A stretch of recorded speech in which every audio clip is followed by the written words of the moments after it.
الاغتيالات بنفس السيناريو القديم، سيناريو مكرر نعرفه جيدا، ويعود اليوم بنفس التوقيت الخطير هذا، توقيت رفض الخسارة ومحاولة تحويل عدن إلى ساحة اغتيالات ومعارك ودماء للأسف الشديد.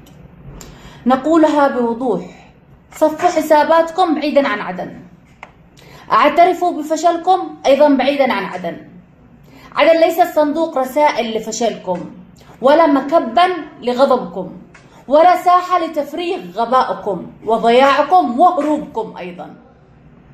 تحويل خسارتكم إلى جحيم يدفع ثمنه اليوم أبناء عدن فقط، أمر لن نقبله ولن نسكت عنه. هذا التوقيت الخطير وما يحدث ليس عشوائيا، بل محاولة خبيثة لجر مدينة عدن للفوضى وكسر أي استقرار بدأ يلتقط أنفاسه داخل عدن.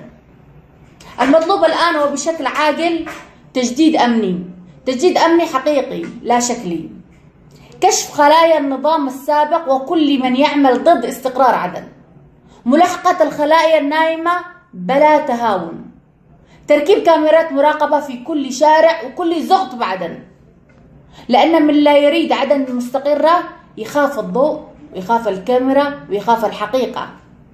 عدن خط أحمر، أمنها ليست ورقة تفاوض، وأرواح أهلها ليست وقودا لصراعات الخاسرين.